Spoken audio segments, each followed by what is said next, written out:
Thoughts podcast with Joe Sanchez.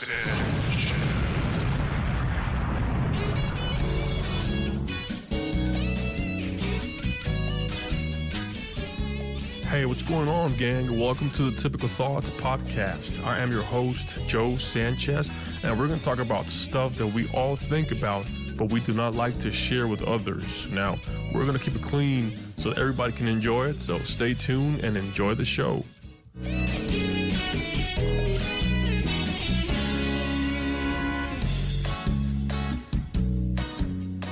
Hey, what's going on, everybody, and welcome back to the Typical Thoughts podcast.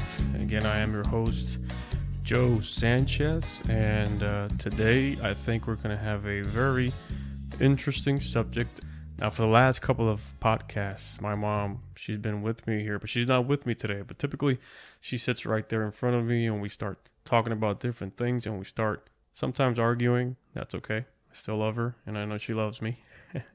So let's just get right into it right now. So everybody knows that we're getting ready for the elections.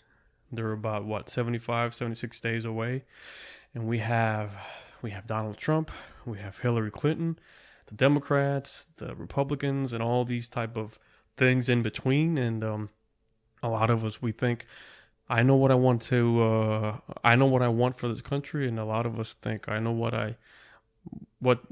it's going to be my vote, whether I'm going to go this way, I'm going to go that way. And but what I've noticed is that a lot of us, we don't know what many of the simple terms are. We don't know the meaning of them. We don't know what they mean. So this podcast, the topic is, what is the difference between being a liberal and a conservative? Now, I'm not saying that I'm telling you to vote for either or. I'm not saying you should vote for this person or you should vote for the other person. No. I'm saying that we should know the difference between being considering ourselves a liberal or a conservative, right? So for this podcast and for this information that I'm going to be sharing with you today, there's a website, and the website is studentnewsdaily.com, and that's where I'm getting my information from. There's a section that's called Conservatism versus Liberalism, or conservative versus liberal beliefs, and that's where I'm gathering my information from. I researched it, I looked at it today, and that's where we're going to be on today. Now, I want to tell you an interesting note before I get into some of the facts. The terms left and right. Now, have you ever heard this guy, he's in the far left, or have you heard this guy, he's in the far right? Well, yeah, there's a term, there's a meaning for it, and the terms left and right, they define opposite ends of the political spectrum. Again, I'm getting this information from the website I just gave you. So in the United States, liberals, they are referred to the left or left wing, and conservatives, they are referred to the right or the right wing. And on the U.S. political map, blue represents Democrat. The blue represents the Democratic Party, which generally upholds liberal principles. So it's fair to say that Democrats, they are liberals, right? We can probably say that. And the red represents the Republican Party, and which generally upholds conservative principles. Now, generally, it's the key word here in this sentence, in this particular spot. Generally, not always. That means that they will, whether you may say that you are a conservative, you may have some beliefs in some areas that are liberal. And am I judging you? I'm not. I don't know. I'm not the judge. There's only one judge, and he is God. Yes. That's my belief, right? But again, I'm not here to judge you. I'm just saying that this is the difference between these type of things. And just to put some easy and basic terms out there, left is blue. Left means what? Liberal. And right is red. And right means conservative. Okay. So we have the left or right. So let's go ahead and compare some of these most common issues from, a liberal and a conservative perspective.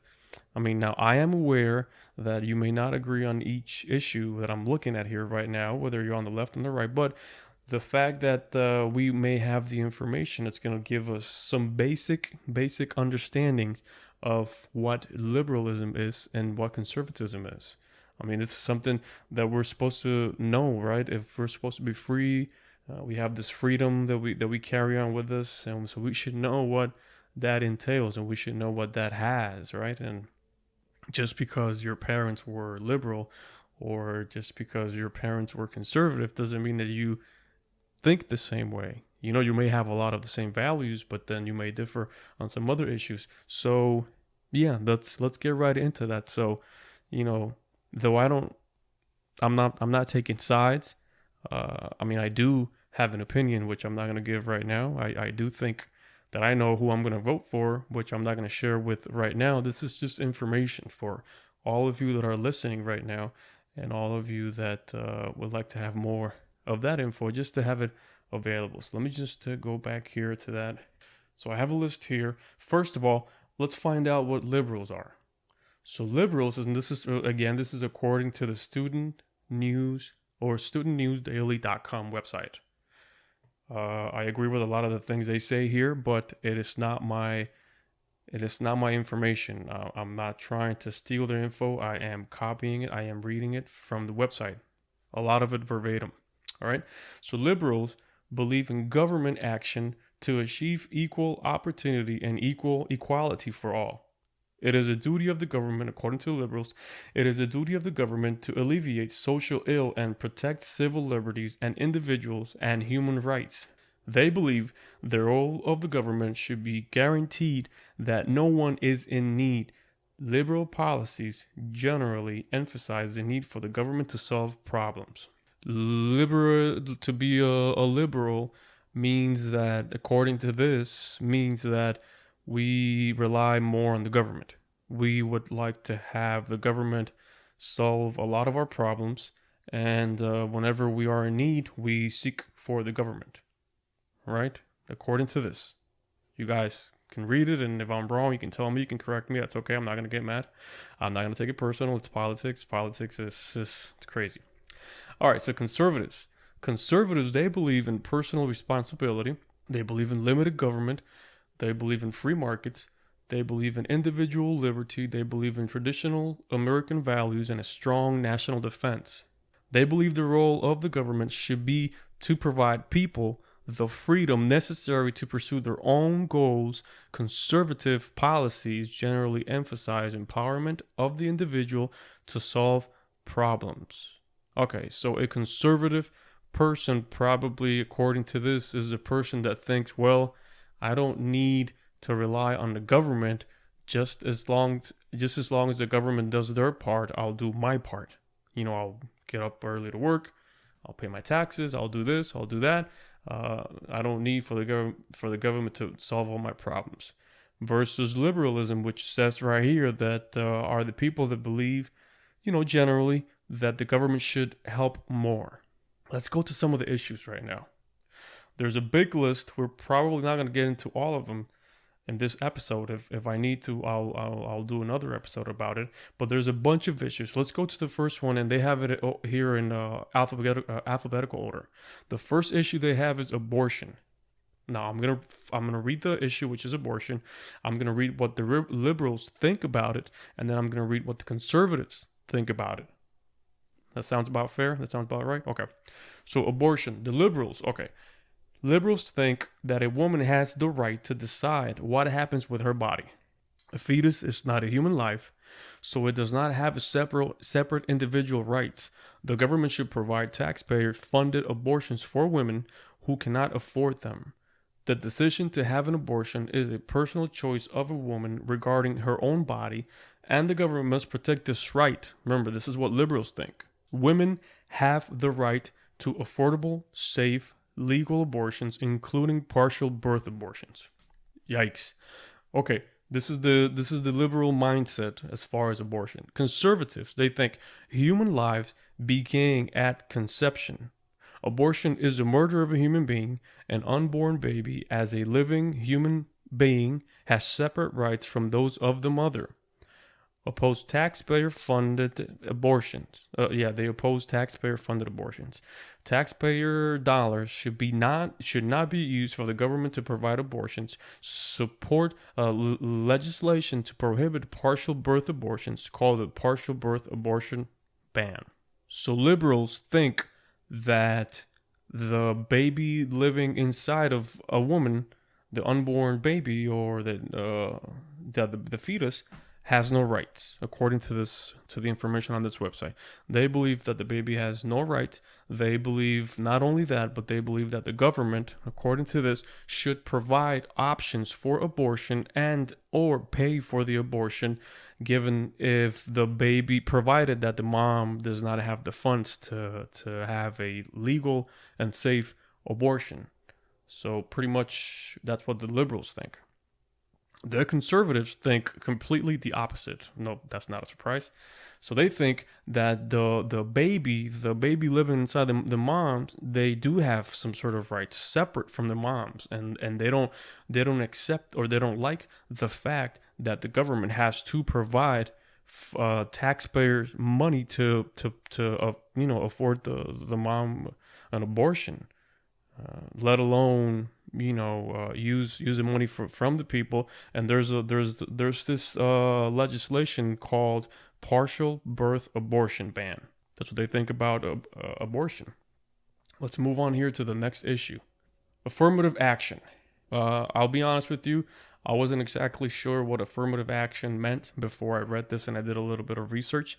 And I'm not going to get into what affirmative action is. That can be another episode. I'm just, for those of you that do know what affirmative action is, I'm going to read what the liberals think and then what the conservatives think. And as I read earlier, this is generally, I know that, if I'm a liberal, I may defer on some of the thoughts. If I'm a conservative, same way. So, all right. So affirmative action, liberals. Due to the prevalent racism in the past, minorities were deprived of the same education and employment opportunities as whites. The government must work to make up for that. America is still a racist society. Therefore, a federal affirmative action law is necessary. Due to unequal opportunity, minorities still lag behind whites in all statistical measurements of success.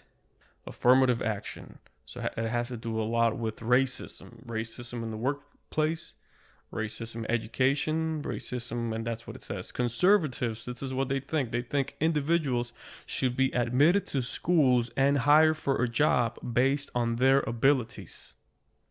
It is unfair, according to the conservatives, it is unfair to use race as a factor in the selection process.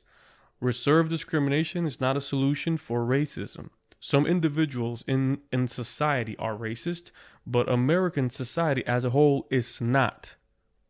Preferential treatment of certain races through affirmative action is wrong. So the liberals, they're saying that, according to this, and if I'm wrong, somebody please correct me.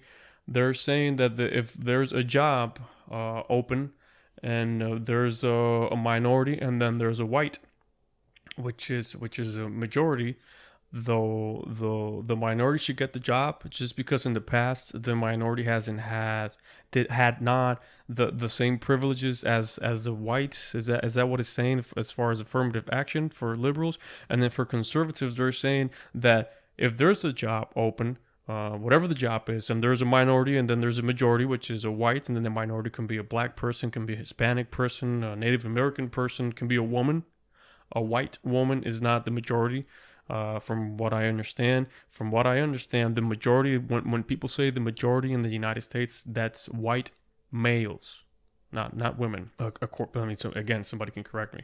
But they're saying that if there's a job and there's two people applying for it, a white person and a minority, that the job should be filled with the person who has the best abilities. It wouldn't be fair to choose the person based on their race. Wouldn't that be racism also? I don't know. You tell me, right? I'm going to go ahead and do one more just because I noticed that I am out of time. Typically these podcasts, they should be between 15 and 20 minutes. I wouldn't want to do it any longer. Before I do that, I say that, let me tell you this. I'm a Christian.